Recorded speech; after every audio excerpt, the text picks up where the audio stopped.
अब आपने हमसे पूछा कि क्या सीपीयू वोल्टेज देता है या सिर्फ पावर आईसी ही वोल्टेज देता है ना।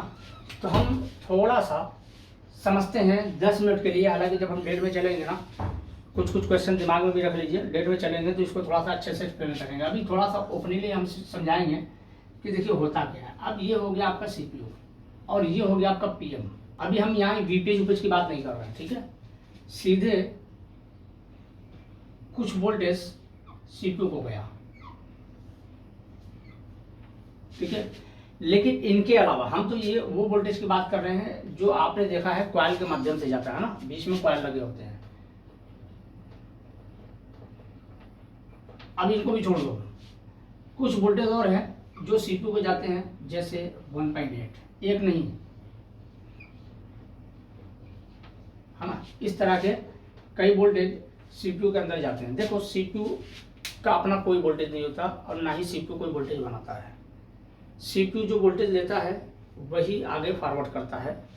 सीपीयू का अपना कोई वोल्टेज नहीं होता, ठीक है। अब पावर को जहां अलग से देना होगा वो देगा, लेकिन सीपीयू से ना कुछ वोल्टेज निकलता है, जैसे EN, RST, CLK, SDA। अब ये जो वोल्टेज निकलते हैं ना, CLK और SDA को वोल्टेज मिलेगा इसकी गारंटी नहीं है, मगर मिलता भी है और नहीं भी मिलता है। तो इसके लिए लॉजिक हाई बनाया जाता है, यानी एक रजिस्टर जोड़ करके उसे दे दिया जाता है SDA और CLK पर, ठीक है। एक यहाँ से दे दिया गया CLK पर और एक यहाँ से दे दिया गया SDA पर, ठीक है, ताकि CPU SDA SCL के कम्युनिकेशन को वो समझ सके, ठीक है। तो अब होता क्या है कि जो पावर आईसी से वोल्टेज सीपीयू को मिला, सीपीयू वही वोल्टेज बाहर करेगा, चाहे वो इनेबल की शक्ल में करे, चाहे वो रीसेट की शक्ल में करे, चाहे वो CLK की और चाहे SDA की। अब होता क्या है कि जो भी वोल्टेज इसने लिया है, अब ये वोल्टेज जाता है ड्रेन टू ड्रेन में, मतलब यहाँ मॉसफेट हो सकता है। अब इसका चक्कर क्या होता है, थोड़ा सा इसे जूम करके हम दिखाते हैं।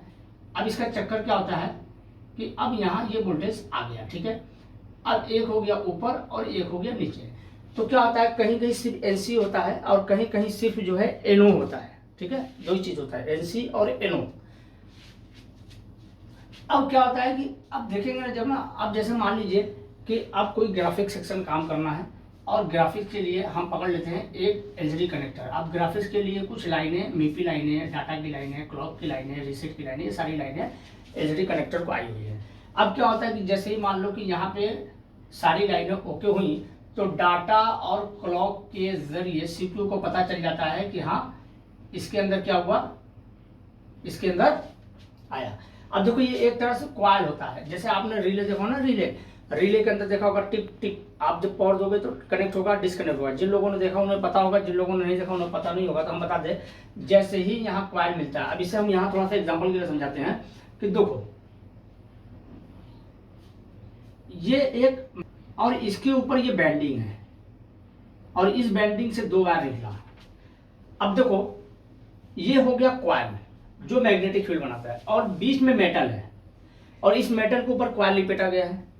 यहाँ क्या होता है कि जैसे ही यहाँ पावर मिलता है, प्लस और माइनस, जैसे ही से पावर मिला तो यहाँ मैग्नेट बनाएगा।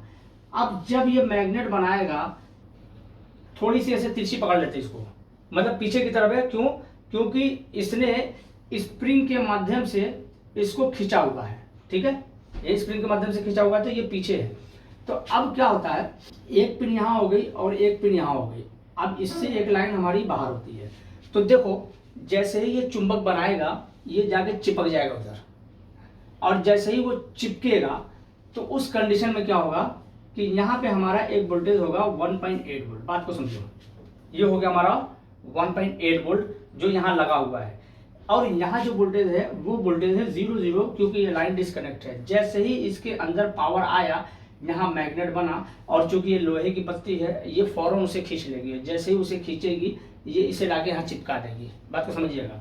और जब इसे लाके चिपका देगी तो जो 1.8 ये गया हुआ है इसके अंदर, बात को समझो, ये 1.8 गया हुआ है, यही 1.8 जा करके इससे मिल जाएगी, और जब इससे मिल जाएगी तो ये लाइन हो गई हमारी EN, यानी बोले तो एनेबल की लाइन। मतलब अब एनेबल हमारा हो गया।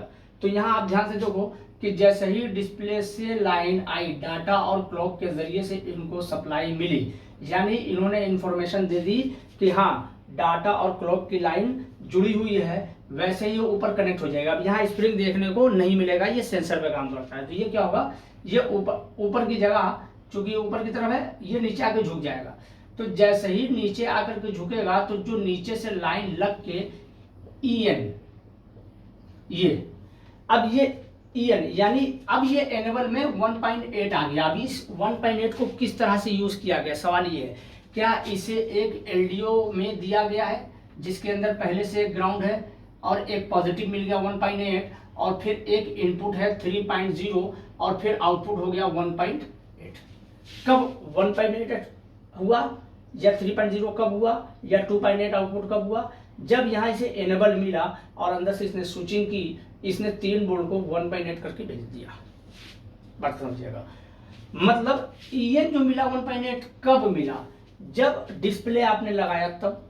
जैसे ही डिस्प्ले आपने लगाया और इसको पता चला कि डिस्प्ले सही है, कोई कनेक्टर का लफड़ा नहीं है, बीच में कोई लाइन गड़बड़ नहीं है, डिस्प्ले सपोर्टेड है, ऐसी कंडीशन में जैसे ही इसको सप्लाई मिलेगी, ऐसी कंडीशन में ये क्या करेगा, ट्रिप करेगा और ट्रिप करते ही 1.8 यहाँ मिल जाएगा। जैसा कि आपने देखा कि यहाँ EN पर 1.8 मिला।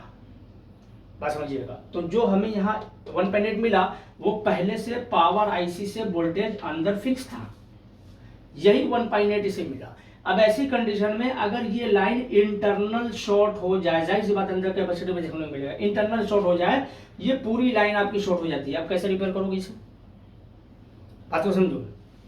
अब अगर ये कैपेसिटर शॉर्ट है तो इसे रिपेयर कर सकते हो। मैंने एक सेट रिपेयर किया है, उसकी वीडियो मुझे मिली नहीं, ना जाने कहाँ एडिट करके रखा था। हमने CPU को ड्रिल किया और ड्रिल करके वहां से कैपेसिटर निकाल दिया और निकालते ये लाइन क्लियर हो गई।